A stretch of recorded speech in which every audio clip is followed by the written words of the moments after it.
हाँ जी, की हाल चाल है सबने। तो गाइज आज डेट है आपकी 17 सितंबर 2020 और I hope that everyone is doing good. आप लोग सब अच्छे होंगे, स्वस्थ होंगे एंड अपने सारे प्रिकॉशंस ले रहे होंगे। एंड चलो आज शुरू करते हैं। आज की हमारे पास जो न्यूज है वो है अपनी आई आज जापान एम्बेसी से। So guys yes from 16th of September customers can submit their visa application center at the Japan Visa Application Center in New Delhi, Jalandhar and Chandigarh. तो हाँ, अगर आप न्यू दिल्ली, जालंधर और चंडीगढ़ में जापान ने अपने केसेस, अपनी एम्बेसी खोल दी है, तो yes anyone who wants to apply for a Japan visa can apply. मैं आपको डिटेल में बताने वाला हूँ इस वीडियो के अंदर कि कौन कौन सी वीजा कैटेगरीज के अंदर आप अपना वीजा अप्लाई कर सकते हैं और कौन कौन से डॉक्यूमेंट्स आपको रिक्वायर्ड हैं। बिफोर आई स्टार्ट दैट, सबसे पहले मैं आपको बता दूं दोस्त, आज क्योंकि डेट है अपनी 17th of September, तो हमने 50 लाख ने क्रॉस कर लिया। 51,15,893 केस अपने आए हैं। डेथ का स्थिति हुई इतना। तो गाइज मैं आपसे बोलूंगा, देखो काफी सारी कंट्रीज में ना ऑलरेडी ये चीज ठीक हो चुकी है बॉस। ये हमने काफी सारी यूरोपियन कंट्रीज का देख लिया है, काफी सारी हमारी नेबरिंग कंट्रीज का देखा है, तो हम लोग भी इस चीज को कंट्रोल कर सकते हैं। हमारे लिए भी कोई विशेष चीज नहीं है, हम लोग इस चीज को बड़ी जल्दी ही ठीक कर सकते हैं। बट चक्कर अपने को करना क्या है, अपने को वी नीड टू यूज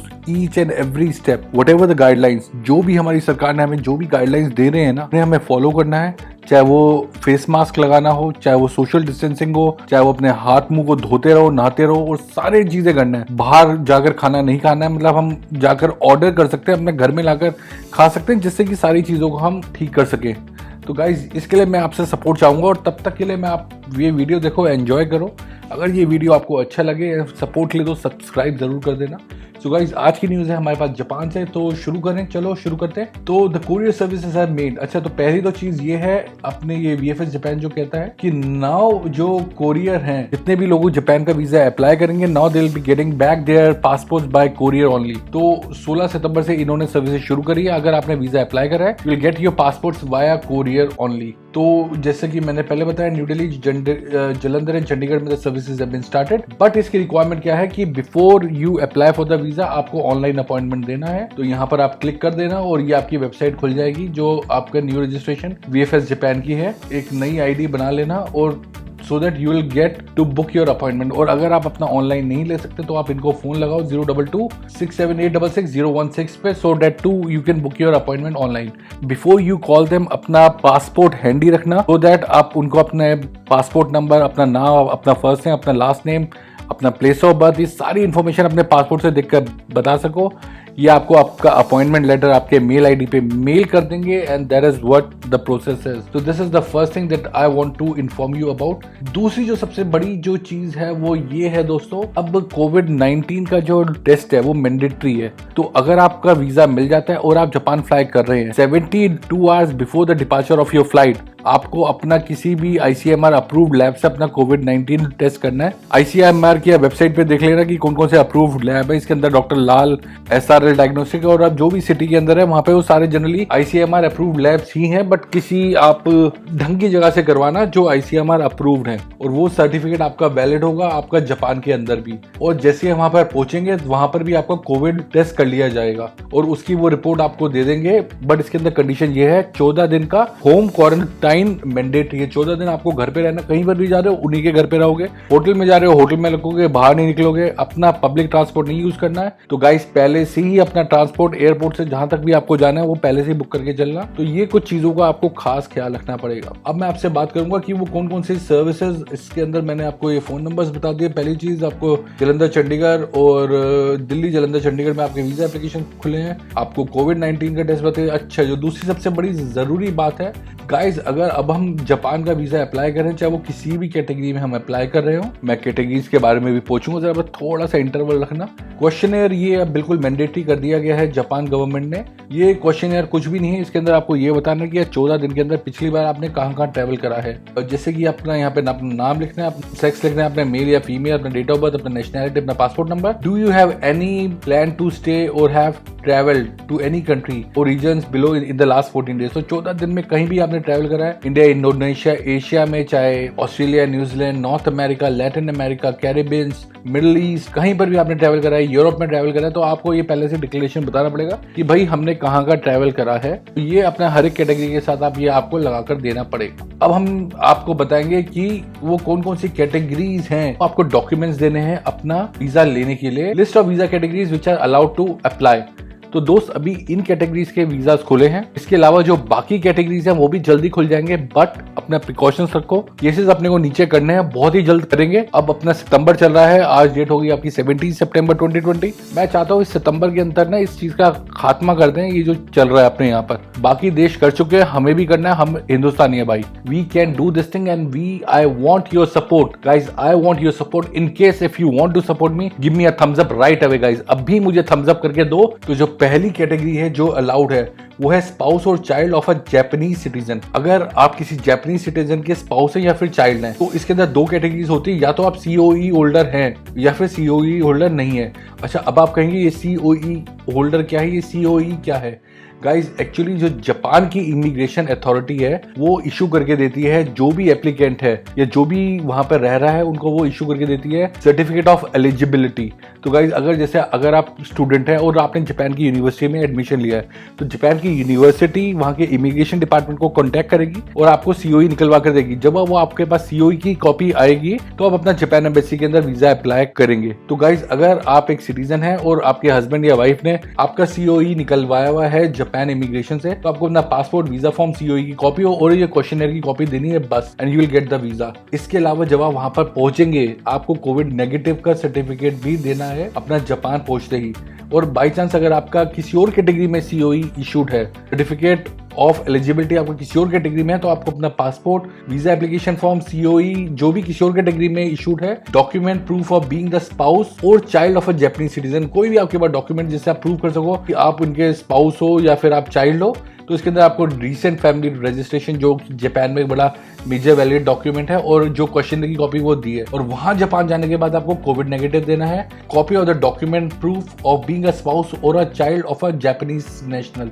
तो ये आपकी हो गई है। अगर आपके पास सीओई सर्टिफिकेट ऑफ एलिजिबिलिटी नहीं है तो आपको डॉक्यूमेंट देने अपना passport, visa form, family registration form, the marriage certificate, photocopy of the residence certificate, employment certificate, income certificate and guarantee letter और क्वेश्चनर, जो कि सबके लिए मैंडेटरी है। जो दूसरी कैटेगरी के वीजाज ओपन हुए हैं वो है कि अगर आप स्पाउस या चाइल्ड हैं किसी भी जापानीज परमानेंट रेजिडेंस के, तो आप अपना वीजा अप्लाई कर सकते हैं। और इसके अंदर वही कैटेगरीज हैं कि या तो आपके पास सीओई है या सीओई आपके पास नहीं है। तो उसके अंदर क्या क्या कैटेगरी है कि अगर आपके पास सीओई है, सर्टिफिकेट ऑफ एलिजिबिलिटी, तो आपको passport, visa form, COE, questionnaire. अगर आपके पास सीओई किसी और कैटेगरी के अंदर इशूड है तो आपको passport, visa, COE, document proof of being a spouse or a child of a permanent residence, document of marriage और मैरिज सर्टिफिकेट, बर्थ सर्टिफिकेट और questionnaire.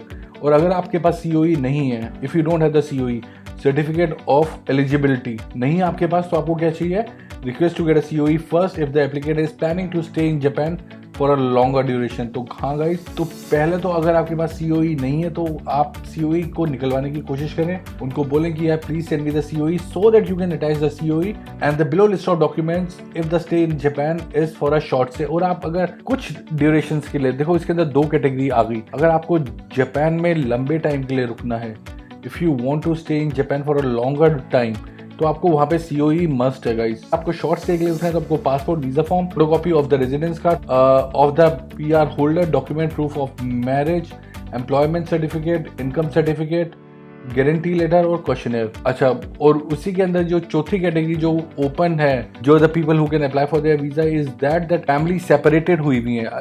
In case if you are a spouse, if you are a child, you have a separated family, then yes you can apply for the visa. और यही इनके लिए documents है guys. Moreover the documents are the same, क्योंकि I would like to give, और मैं सारी category cover करना चाहता हूं, तो इसलिए मैं थोड़ा सा रश में आपको बता रहा हूं। उसके बाद आपका है medical services, so including the COE holder dependent. अगर आप मेडिकल सर्विसेज है तो और आपको किसी इंस्टीट्यूशन ने ऑलरेडी वहां पे सेटर ऑफ सर्टिफिकेट ऑफ एलिजिबिलिटी दिया हुआ है, तो आपको क्या क्या देना, अपना पासपोर्ट, वीजा, सीओई क्वेश्चनर की कॉपी, और अपने साथ अगर कोई आपका डिपेंडेंट भी जा रहा है तो भी आपको यही सारे डॉक्यूमेंट लेकर जाने हैं उनके लिए भी। इसके अलावा अगर कोई प्रोफेसर है या इंस्टीट्यूट है तो आपको अपने इंस्टीट्यूट से सीओई मंगाना है, और अपने जो डॉक्यूमेंट आपको फाइल करने हैं वो है आपके passport, visa form, COE, explanatory letter from the work or education institution where the applicant is planning to work, that vaccines and it is difficult to carry out the educational activities, without the supplement and the applicant cannot replace with anyone else and hence the letter need to enter the Japan in order to resolve this program and letterhead on the questionnaire.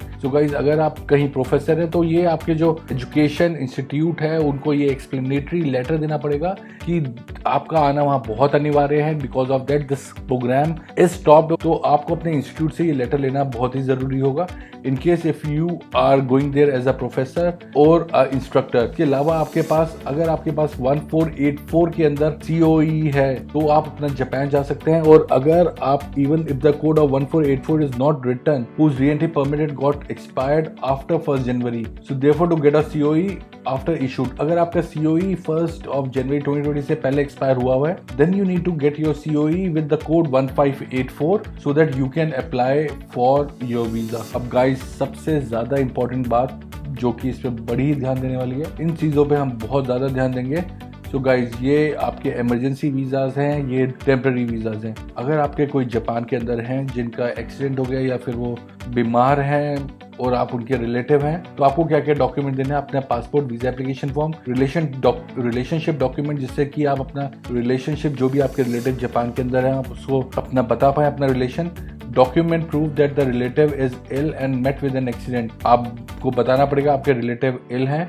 Document to prove the ability to pay, आपको अपनी bank statement, अपनी income tax return भी आप लगा सकते हैं और अपनी बैंक स्टेटमेंट लगाएं जिससे कि एम्बेसी को पता चल जाए कि आप अपने ये जितने भी इसका खर्चा है आप अपना बेयर अप कर सकते हैं. Death of a relative who was living और स्टेइंग इन जापान, अगर बाई चांस अगर कोई आपका दुर्भाग्यपूर्ण अगर किसी रिलेटिव की कोई एक्सपायरी हो गई है तो भी आप वहां पर जा सकते हैं. इसके लिए आपको पासपोर्ट, अपना visa application form, relationship document proof of the death of the relative, तो आपको डेथ सर्टिफिकेट जापान से आपको चाहिए. Document of proof of the ability to pay for the travel expenses और क्वेश्चनर जैसे कि सबके अंदर है. मेडिकल स्टे वीजा, तो गाइज अगर आपको कोई अपना इलाज करवाना है तो उसके इसके लिए भी आप जापान जा सकते हैं. और उसके अंदर आपको क्या क्या आपको डॉक्यूमेंट चाहिए वो है आपका passport, visa application form, document from the hospital stating that the medical treatment is possible only in Japan and treatment is absolutely necessary, limited to a life threatening illness. So I hope that ये चीज़ आपको समझ आ गई हो कि hospital से letter चाहिए, उसको बताना पड़ेगा हॉस्पिटल को कि ये